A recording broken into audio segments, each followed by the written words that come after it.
Hello students, video शुरू करने से पहले प्लीज चैनल को लाइक, शेयर और सब्सक्राइब जरूर करें। एक इम्पॉर्टेंट इन्फॉर्मेशन, अगर आपको इस वीडियो के नोट्स चाहिए तो डिस्क्रिप्शन बॉक्स में दिया गया डाउनलोड लिंक चेक करें। Thank you. चलिए शुरू करते हैं। इस वीडियो में हम पढ़ेंगे MPS 4 comparative politics issues and trends के प्रीवियस ईयर क्वेश्चन और most important questions with answers.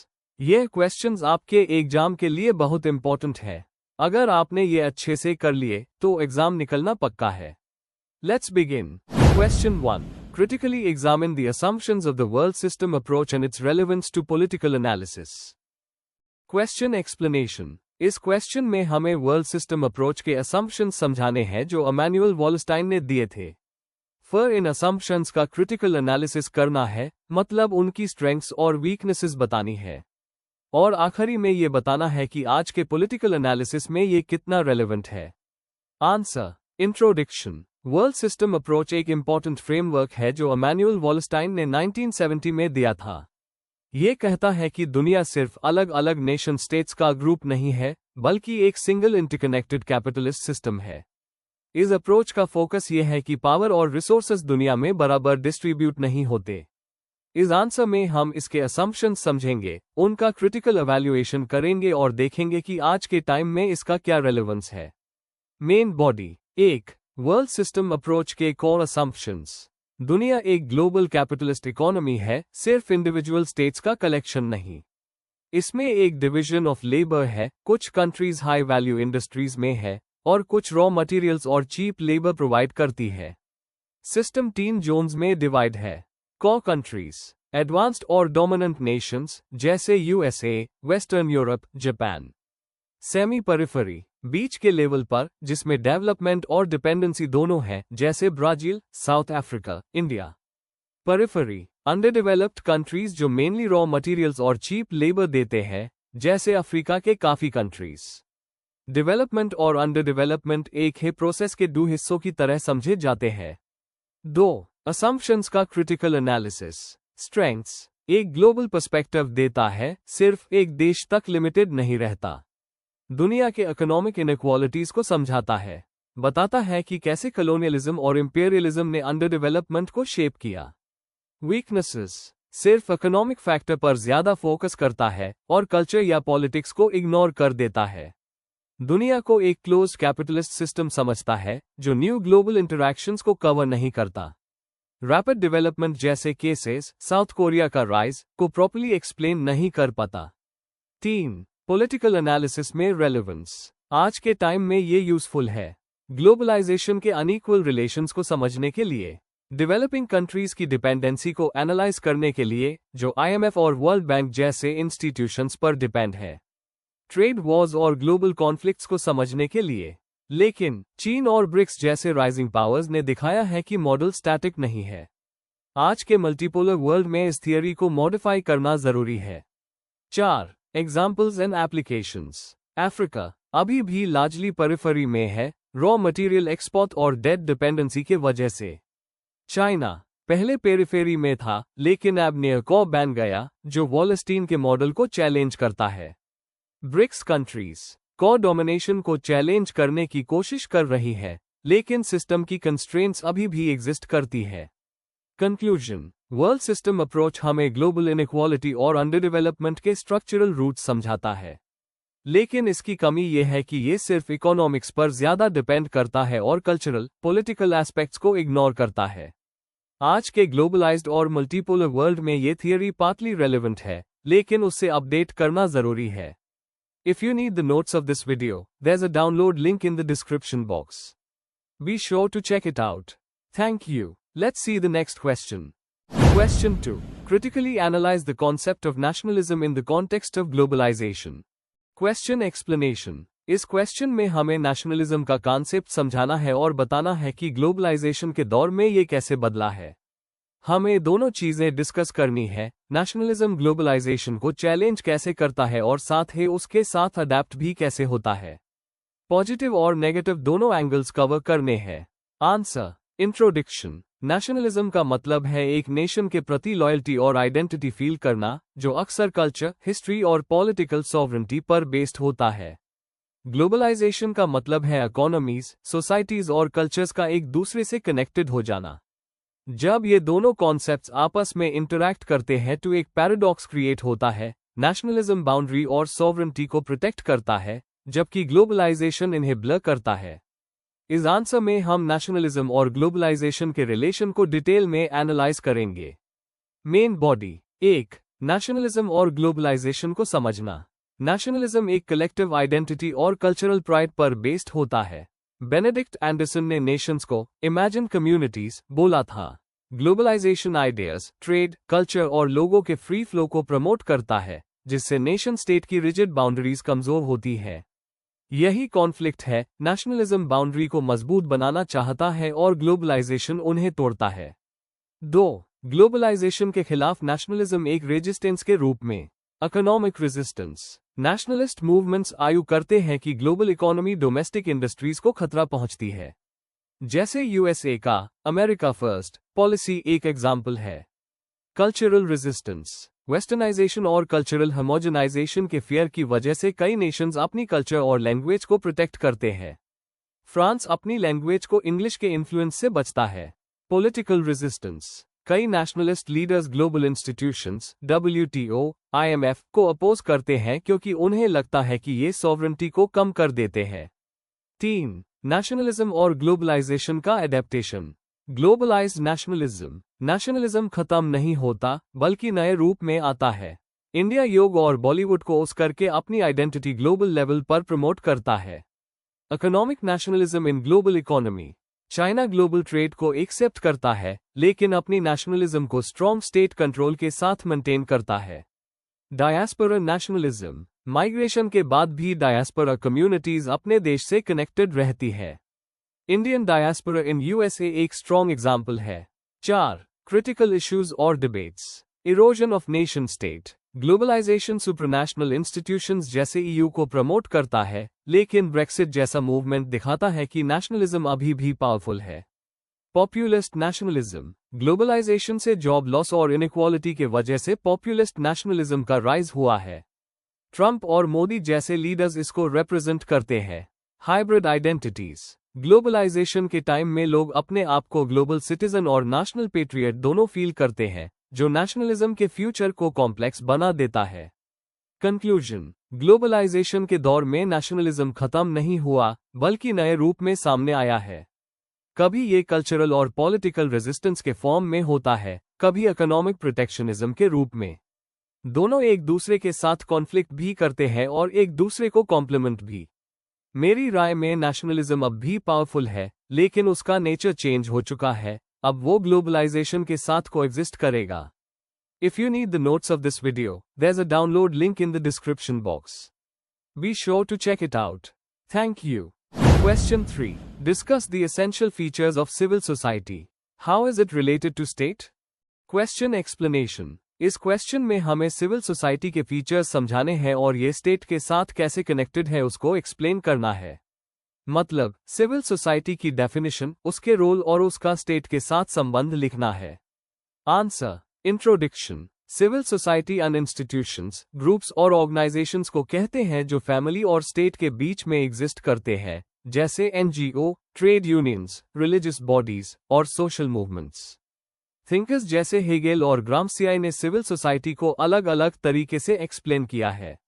ये एक ऐसी जगह है जहां लोग अपने इंटरेस्ट और आइडेंटिटी को एक्सप्रेस करते हैं बिना स्टेट के डायरेक्ट कंट्रोल के। इस आंसर में हम सिविल सोसाइटी के फीचर्स और स्टेट के साथ उसके रिलेशन को डिटेल में समझेंगे। Main body. 1. Meaning and definition of civil society. Hegel के हिसाब से सिविल सोसाइटी फैमिली और स्टेट के बीच का इकोनॉमिक और सोशल रिलेशंस का एरिया है। ग्राम्स्की ने इससे आइडियोलॉजिकल स्ट्रगल का प्लेटफॉर्म माना जहां रूलिंग क्लास की हेगेमनी चैलेंज होती है। आज के समय में सिविल सोसाइटी मतलब NGOs, यूनियंस, मूवमेंट्स और ऐसे ग्रुप्स जो वॉलंटरी और नॉन गवर्नमेंटल होते हैं। ये एक पब्लिक स्फीयर है जहां सिटीजन्स कलेक्टिवली पार्टिसिपेट करते हैं। 2. Essential features of civil society. Voluntary nature. NGO, community groups, union सब वॉलंटरी होते हैं। ऑटोनॉमी। स्टेट से अलग होते हुए भी उसके साथ इंटरैक्ट करते हैं। प्लूरलिज्म। डिफरेंट इंटरेस्ट्स और आइडेंटिटीज को रिप्रेजेंट करते हैं। Collective action, protests, awareness drives और कैंपेन्स के लिए प्लेटफॉर्म देते हैं। अकाउंटेबिलिटी रोल, स्टेट की पॉलिसीज और करप्शन पे नजर रखते हैं। Non profit orientation, civil society का मेन गोल सोशल सर्विस होता है, प्रॉफिट नहीं। ब्रिज रोल, सिटीजन्स और स्टेट के बीच लिंक का काम करता है। एग्जाम्पल, इंडिया में सेवा और ग्लोबल लेवल पे एमनेस्टी इंटरनेशनल जैसे ग्रुप्स इसके एग्जाम्पल्स हैं। 3. Role and functions of civil society. Democratisation, लोकतांत्रिक कल्चर को स्ट्रांग बनाता है। इंटरेस्ट आर्टिकुलेशन, अलग अलग सोशल ग्रुप्स की डिमांड्स को गवर्नमेंट तक पहुंचता है। एम्पावरमेंट, मार्जिनलाइज्ड ग्रुप्स को वॉइस देता है। Conflict resolution, community level dispute solve करता है। सर्विस डिलीवरी, एनजीओ एजुकेशन और हेल्थ प्रोवाइड करते हैं। Global issues, environment, human rights और जेंडर इक्वालिटी पे काम करता है। केस स्टडी, इंडिया में आरटीआई मूवमेंट एक सिविल सोसाइटी एफर्ट था जिसके वजह से ट्रांसपेरेंसी का लॉ बना। 4. Relationship between civil society and state. Complementary role, state की सर्विसेज को सपोर्ट करता है। क्रिटिकल रोल, स्टेट की पॉलिसीज और करप्शन को चैलेंज करता है। बैलेंस ऑफ पावर, स्टेट को अकाउंटेबल बनाता है। पार्टनरशिप, स्टेट के साथ मिलकर डेवलपमेंट प्रोजेक्ट्स चलता है। कन्फ्लिक्चुअल रोल, कभी कभी स्टेट के अगेंस्ट प्रोटेस्ट्स भी होती हैं, जैसे anti corruption movements.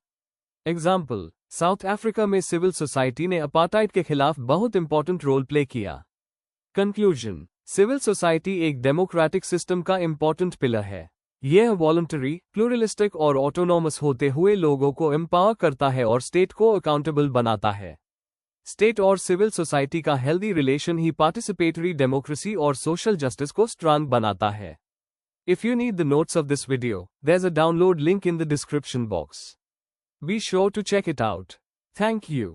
Question 4. Examine the main benefits of regional integration for states, individually and collectively. Question explanation. इस क्वेश्चन में हमें रीजनल इंटीग्रेशन के फायदे बताने हैं। आंसर में दोनों एस्पेक्ट्स कवर करने हैं, इंडिविजुअल बेनिफिट्स जैसे इकोनॉमिक ग्रोथ, स्टेबिलिटी और कलेक्टिव बेनिफिट्स जैसे security, bargaining power, cooperation. Examples देना जरूरी है जैसे EU, ASEAN, SAARC, African Union. Answer, introduction. Regional integration का मतलब है जब पड़ोसी देश आपस में कोऑपरेशन करते हैं, इकोनॉमिक, पॉलिटिकल और सोशल फील्ड्स में। इसका गोल होता है डेवलपमेंट और पीस अचीव करना जो अकेला करना मुश्किल है। इंटरनेशनल पॉलिटिक्स में थियरीज जैसे फंक्शनलिज्म और नियो फंक्शनलिज्म ये बताती है कि कोऑपरेशन से स्टेट्स ज्यादा स्ट्रांग बनते हैं। इस आंसर में हम देखेंगे कि स्टेट्स को इंडिविजुअली और कलेक्टिवली कैसे फायदा होता है। Main body. 1. Economic benefits, trade liberalisation और मार्केट एक्सपेंशन। रीजनल इंटीग्रेशन से ट्रेड बैरियर्स कम होते हैं और एक बड़ा मार्केट क्रिएट होता है। एग्जाम्पल के लिए यूरोपियन यूनियन जहां गुड्स, सर्विसेज और लेबर का फ्री मूवमेंट है। इन्वेस्टमेंट अपॉर्चुनिटीज, जब देश इंटीग्रेट होते हैं तो वो एफडीआई अट्रैक्ट करते हैं क्योंकि मार्केट स्टेबल और बड़ा होता है। Example, ASEAN countries joint stability के वजह से इन्वेस्टर्स को अट्रैक्ट करती है। इकोनॉमिक स्टेबिलिटी, वीक इकोनॉमीज को इंटीग्रेशन के थ्रू सपोर्ट मिलता है जैसे रीजनल फंड्स और development projects. European stability mechanism euro crisis के टाइम एक एग्जाम्पल है। 2. Political and security benefits, collective security, regional blocks conflicts को पीसफुली सॉल्व करते हैं और सिक्योरिटी कोऑपरेशन को बढ़ते हैं। Example, African union peace keeping missions. Greater bargaining power, छोटे स्टेट्स अकेले कमजोर होते हैं लेकिन ग्रुप के फॉर्म में उनकी बार्गेनिंग पावर ज्यादा होती है। एग्जाम्पल, EU ट्रेड नेगोशिएशंस जो ज्यादा पावरफुल होती है। स्टेबिलिटी थ्रू इंटरडिपेंडेंस, जब देश इंटरकनेक्टेड होते हैं तो कॉन्फ्लिक्ट की चांसेस कम हो जाती है। एग्जाम्पल, EU ने फ्रांस और जर्मनी के बीच राइवलरी को रिड्यूस किया। 3. Social and cultural benefits, people to people contact, students, workers और टूरिस्ट्स का फ्री मूवमेंट होता है। एग्जाम्पल, अरास्मस प्रोग्राम EU का। Shared values and identity, integration से एक रीजनल आइडेंटिटी बनती है। एग्जाम्पल, ASEAN का one vision, one identity, one community. Developmental cooperation, health, education और डिजास्टर मैनेजमेंट में कलेक्टिव इनिशिएटिव्स होते हैं। एग्जाम्पल, कोविड-19 के time regional vaccine cooperation. 4. Challenges and balance, जरूर कुछ चैलेंजेस भी होते हैं, जैसे अनइक्वल डेवलपमेंट, सॉवरेंटी का लॉस और political tensions. Example, SAARC India Pakistan के टेंशंस के वजह से वीक है, लेकिन ओवरऑल ट्रेंड यही दिखाता है कि रीजनल इंटीग्रेशन लॉन्ग टर्म में स्टेट्स को स्ट्रांग बनाता है। Conclusion, summing up, regional integration से स्टेट्स को अलग अलग भी फायदा मिलता है और ग्रुप के फॉर्म में भी। इंडिविजुअली उन्हें मार्केट्स, इन्वेस्टमेंट और स्टेबिलिटी मिलती है, कलेक्टिवली उन्हें बार्गेनिंग पावर, सिक्योरिटी और सॉलिडारिटी का फायदा होता है। चैलेंजेस होते हुए भी इंटीग्रेशन एक लॉन्ग टर्म पीस और डेवलपमेंट का रास्ता है। If you need the notes of this video, there's a download link in the description box. Be sure to check it out. Thank you. Question 5. Describe the evolutionary and the revolutionary modes of constitution making. Question explanation. इस question में हमें 2 तरीके समझाने हैं जिनके through constitution बनता है। Evolutionary, जो धीरे धीरे रिफॉर्म्स और ट्रेडिशन से बनता है, और रेवोल्यूशनरी, जो एकदम से रेवोल्यूशन या इंडिपेंडेंस के बाद बनता है। हमें दोनों को डिफाइन करके एग्जाम्पल्स देने हैं और कंपेयर करना है। आंसर। इंट्रोडक्शन। कॉन्स्टिट्यूशन मेकिंग एक ऐसा प्रोसेस है जो किसी स्टेट की पॉलिटिकल और लीगल स्ट्रक्चर को डिफाइन करता है। ये एक लेजिटिमेसी और स्टेबिलिटी का सोर्स होता है। जनरली 2 तरीके के कॉन्स्टिट्यूशन मेकिंग होते हैं, इवोल्यूशनरी और रेवोल्यूशनरी। इवोल्यूशनरी धीरे धीरे ट्रेडिशंस और रिफॉर्म से बनता है, जबकि रेवोल्यूशनरी एकदम से एक नया फ्रेमवर्क क्रिएट करता है, जैसे इंडिपेंडेंस या रिवॉल्यूशन के बाद। दोनों के अपने एडवांटेजेस और लिमिटेशंस हैं। Main body. 1. Evolutionary mode of constitution making. Evolutionary process धीरे धीरे होता है और मोस्टली ट्रेडिशंस, कस्टम्स और जुडिशियल डिसीजंस पर बेस्ड होता है। इसमें कोई सडन ब्रेक नहीं होता, बल्कि ग्रेजुअल डेवलपमेंट होता है। फीचर्स। ऑर्गेनिक और कंटिन्यूअस ग्रोथ। ओल्ड स्ट्रक्चर्स को प्रिजर्व करता है। प्रेसिडेंट्स और कन्वेंशंस पे ज्यादा Reliance. Examples. United kingdom, UK का कॉन्स्टिट्यूशन एक इवोल्यूशनरी एग्जाम्पल है। Magna carta 1215, bill of rights 1689 और बाकी एक्ट्स ऑफ पार्लियामेंट और जुडिशियल रूलिंग्स इसमें शामिल है। कनाडा एंड ऑस्ट्रेलिया, ये भी अपने कॉन्स्टिट्यूशंस ब्रिटिश मॉडल से ग्रेजुअल रिफॉर्म्स के थ्रू बनाए। स्ट्रेंथ्स। ज्यादा स्टेबिलिटी और कंटिन्यूटी देता है। कंसेंसस बेस्ड होता है, इसलिए कन्फ्लिक्ट्स कम होते हैं। टाइम के साथ इजीली अडेप्ट कर सकता है। वीकनेसेस। पुराने और आउटडेटेड स्ट्रक्चर्स को लंबा टाइम तक प्रिजर्व कर लेता है। कन्वेंशंस के वजह से क्लैरिटी कभी कभी कम हो जाती है। अर्जेंट प्रॉब्लम्स का सॉल्यूशन जल्दी नहीं मिलता। 2. Revolutionary mode of constitution making. Revolutionary process तब होता है जब कोई बड़ा अपहीवल हो, जैसे रेवोल्यूशंस, वॉर्स या इंडिपेंडेंस मूवमेंट्स। एक नया फ्रेमवर्क क्रिएट होता है जो पुराने सिस्टम से एकदम अलग होता है। फीचर्स। सुद्दीन और रेडिकल चेंजेस। शॉर्ट टाइम में एक रिटन कॉन्स्टिट्यूशन बनता है। रेवोल्यूशन या इंडिपेंडेंस की एस्पिरेशंस को रिफ्लेक्ट करता है। एग्जाम्पल्स। यूनाइटेड स्टेट्स 1787, इंडिपेंडेंस के बाद फिलाडेल्फिया कन्वेंशन ने नया कॉन्स्टिट्यूशन बनाया। इंडिया 1950, इंडिपेंडेंस के बाद कॉन्स्टिट्यूएंट असेंबली ने डॉक्टर B.R. अम्बेडकर के लीडरशिप में एक रिटन कॉन्स्टिट्यूशन बनाया। फ्रांस 1791, फ्रेंच रिवॉल्यूशन के बाद मोनार्की से एक नया सिस्टम क्रिएट हुआ। स्ट्रेंथ्स। एक क्लियर और फ्रेश स्टार्ट देता है। पीपल के एस्पिरेशंस को रिफ्लेक्ट करता है। रैपिड मॉडर्नाइजेशन ला सकता है। वीकनेसेस। ट्रेडिशंस को इग्नोर कर देता है। अगर हेस्ट में बन जाए तो अनस्टेबल हो सकता है। कभी कभी एक डोमिनेंट ग्रुप का कंट्रोल हो जाता है। 3. Comparative analysis. Continuity versus break. Evolutionary gradual और कंटिन्यूअस है, रेवोल्यूशनरी सडन और ब्रेक बेस्ड है। Flexibility versus rigidity. Evolutionary flexible होता है, रेवोल्यूशनरी रिजिड और कोडिफाइड होता है। एग्जाम्पल्स। यूके इवोल्यूशनरी मॉडल है, जबकि यूएसए और इंडिया रेवोल्यूशनरी मॉडल के एग्जाम्पल्स है। इम्पैक्ट। इवोल्यूशनरी स्लो अडेप्ट करता है, जबकि रेवोल्यूशनरी एकदम क्लैरिटी देता है पर कभी कभी रिजिड हो जाता है। कंक्लूजन। इवोल्यूशनरी और रेवोल्यूशनरी दोनों मॉडल्स के अपने प्रोज और कॉन्स हैं। इवोल्यूशनरी मॉडल स्टेबिलिटी देता है, जबकि रेवोल्यूशनरी मॉडल नए गोल्स और एस्पिरेशंस को रिफ्लेक्ट करता है। किसी भी कंट्री का चॉइस उनके हिस्टोरिकल कॉन्टेक्स्ट पर डिपेंड करता है। आज के जमाने में काफी कॉन्स्टिट्यूशंस दोनों के एलिमेंट्स को मिला के बनाए गए हैं।